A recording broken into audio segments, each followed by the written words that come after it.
The IKEA Business Network is now open for small businesses and entrepreneurs. Join for free today to get access to interior design services to help you make the most of your workspace, employee well-being benefits to help you and your people grow, and amazing discounts on travel, insurance, and IKEA purchases, deliveries, and more.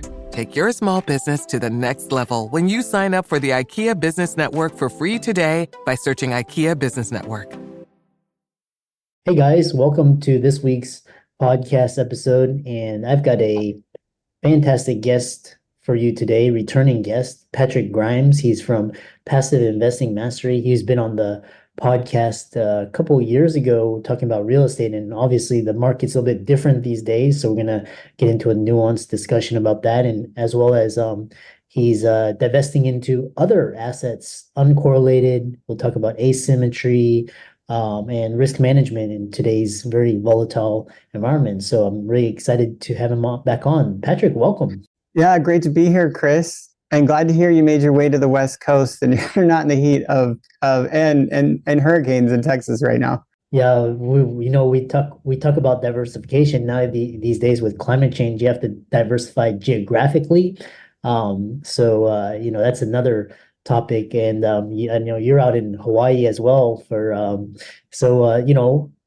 brief reintroduction, what you do, and what you're into now, and how the audience can benefit from your expertise. Sure. Well, we do summer stays in Hawaii, which normally people would do the Malikaliki Maka winter stay in Hawaii. So we're kind of moving into the heat. But anyways, so Patrick Grimes, Passive Investing Mastery. I was a high-tech machine design, automation, and robotics engineer, probably like a lot of your listeners, hardworking, making substantial income, looking for a way to invest it. And it was interesting because I was in the middle of really cool high-tech in the Bay Area where you're sitting now, working for doing projects for Apple, Facebook, Genentech, Johnson & Johnson, Abbott, Lockheed, Raytheon, Boeing. And all these people were just investing in their company stocks, 401k, or startups. So when I went to the manager or the owner of the high-tech firm I worked for, and I said, hey, what are you investing in? I was expecting him to list out like the insider trading of 4 or 5 stocks. He said real estate. And I'm like, what? And that was a real surprise to me. And he said, well, his only regret was not buying more sooner. And I got into real estate after that.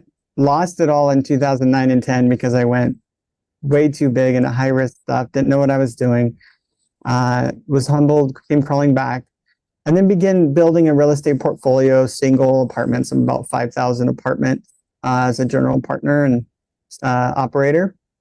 And we have a debt fund, an acquisitions fund right now taking advantage of the downturn. And we have non-correlated investments too, which is really why I got into this to begin with. Was I lost it all one time.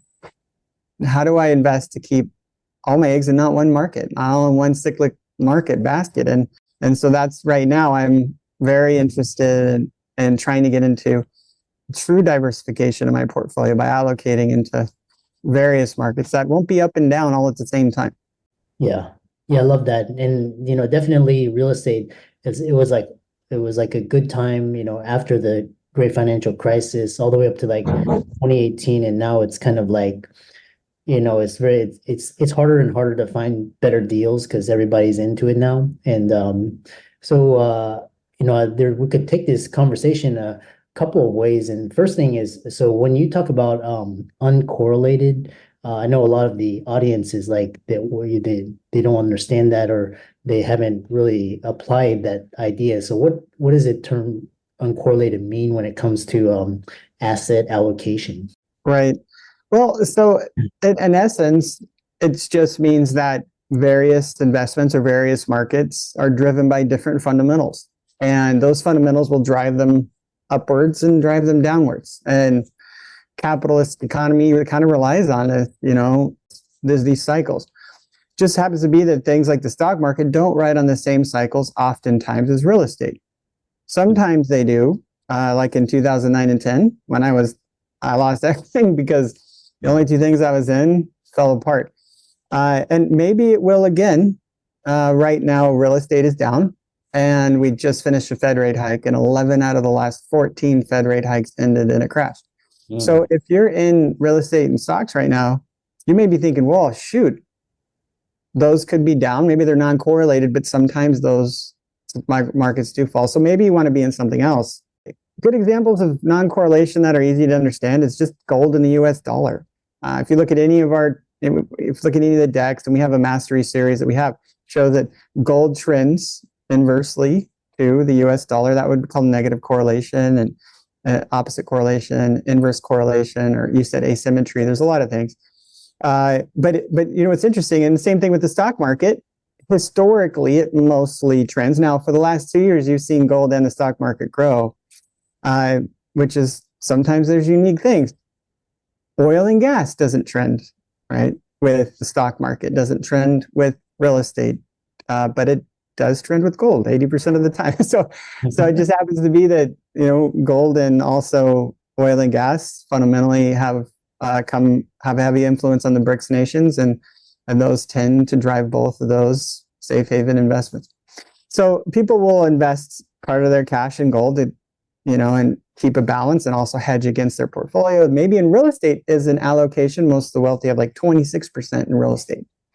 But where do you go beyond that? And there's other investments that are not as well known, which even have more stability than the more well-known markets, and that provide completely non-correlated returns that have nothing to do with the rest of your portfolio. That's our diversified litigation portfolio is one of those, right? And they're highly coveted for exactly that reason. It's non-correlation to broader markets. Yeah. I love that. I love that analogy of uncorrelated. Is basically when one thing is down, you have something that's up. So there's a lot of different strategies. There's that you talk about gold, dollar. Sometimes there's a hedging using options. A lot of different things. So kind of one thing that you mentioned asset classes. And one thing that's been on my mind is this, I don't know if you have any experience, but a lot of people are turning to digital assets, because most notably Bitcoin, because it's actually a very nascent, legitimate asset class.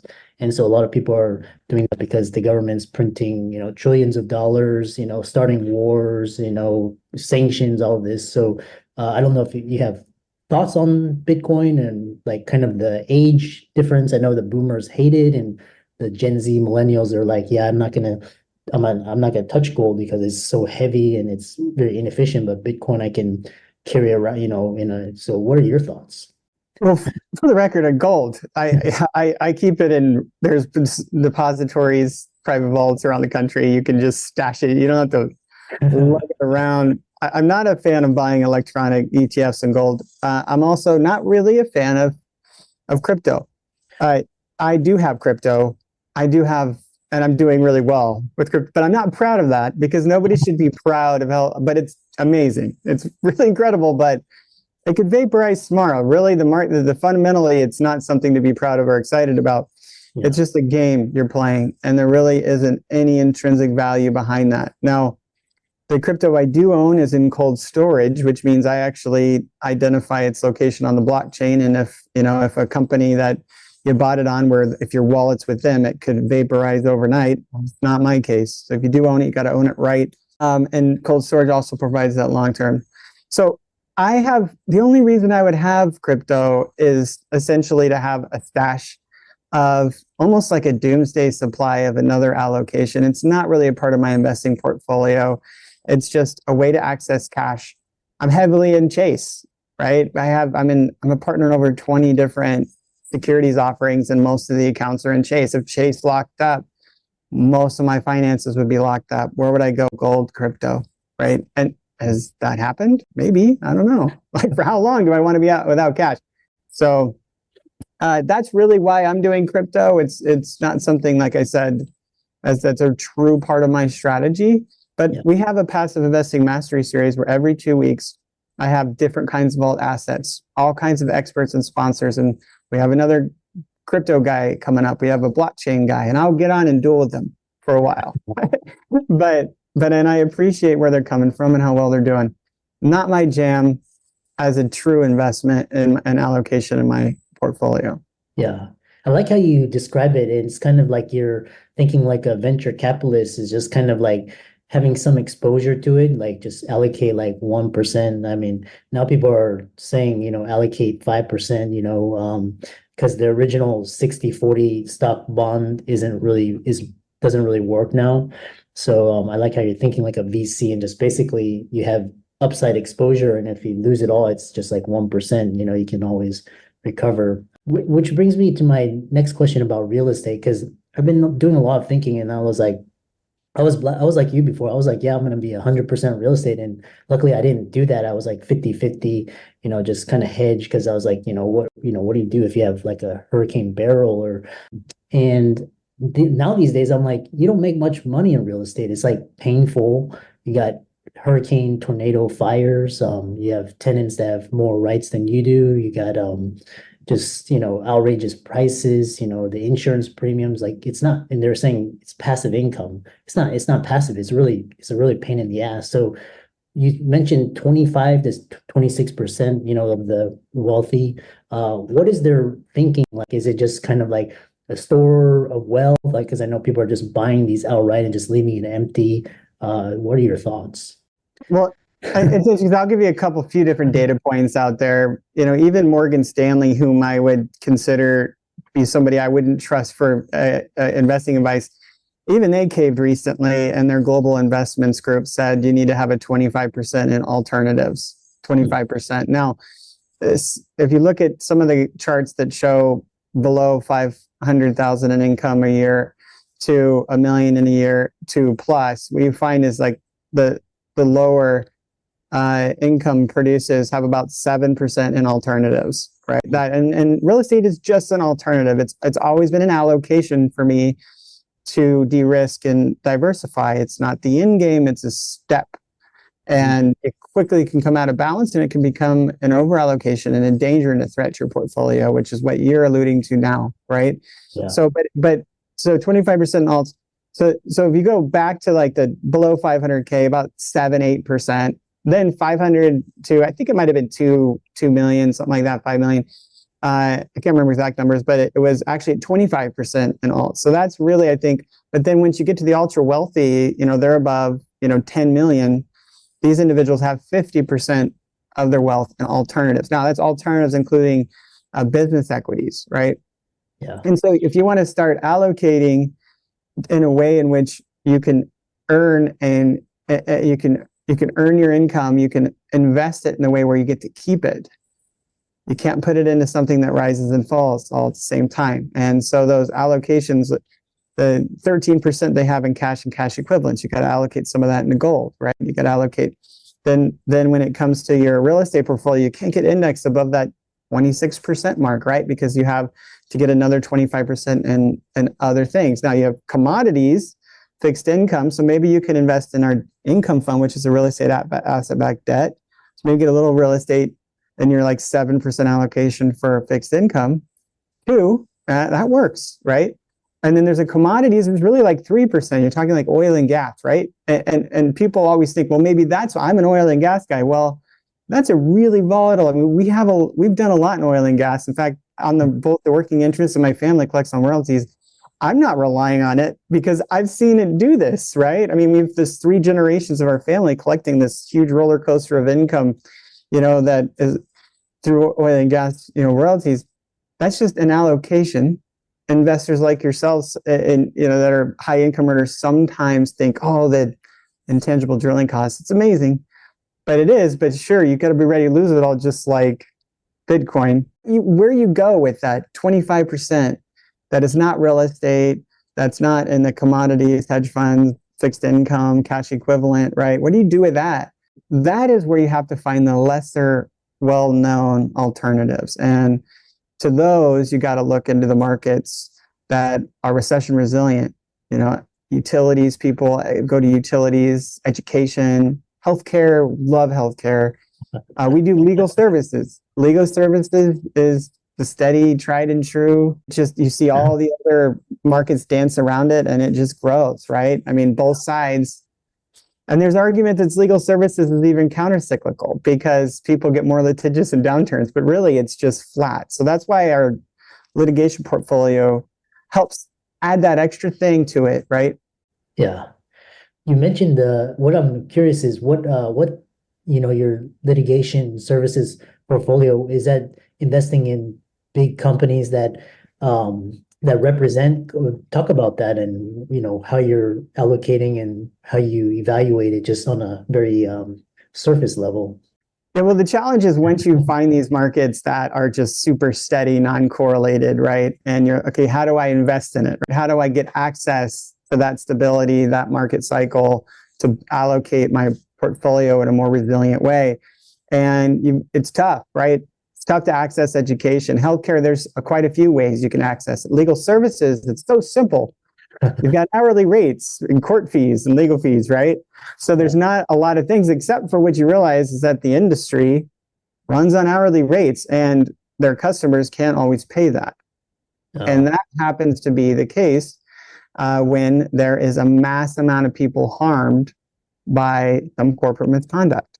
Mhm. And in those cases, in order for those individuals to have justice, the attorney's got to work on contingency or pro bono, which is free, that's not how the economy runs, but they got to work on contingency to be paid on the back end. And so there are, like Camp Lejeune, for example, the DOJ fed contaminated water to our military. And for 17 years, they knew it was happening and didn't do anything. And now there's been legislation passed saying they're going to pay for damages. There's a grid published saying what their settlement values are going to be. And we can support these attorneys by lending to them and providing the resources they need to pay for their own hourly rates and to help market to find new individuals to then reach those settlements. And then we can participate in the contingency fee position. And Roundup is another one where Monsanto, unfortunately, farmers overexposed now have cancer, and firefighter foam.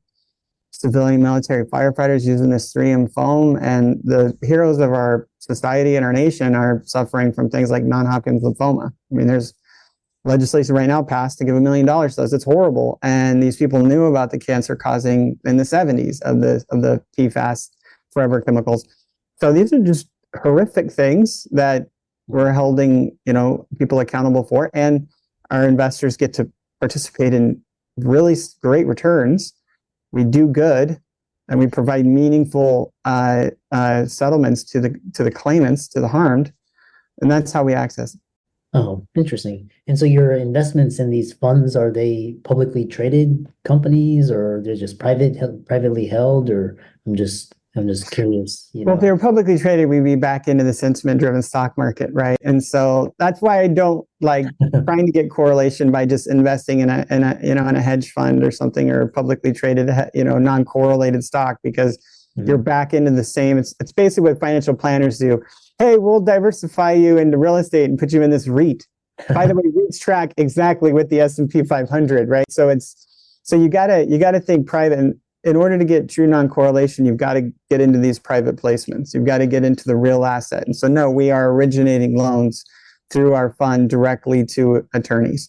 Okay. And the loans are traditional kind of loans, but the asset, the borrower is an operator and an attorney, not an operator in real estate, right? Yeah. We're benefiting claimants, harmed people, instead of housing tenants, right? And our returns on principal interest payments, they're actually equity-like returns with preferred returns of capital and waterfall upside. So it's very similar to the real estate space.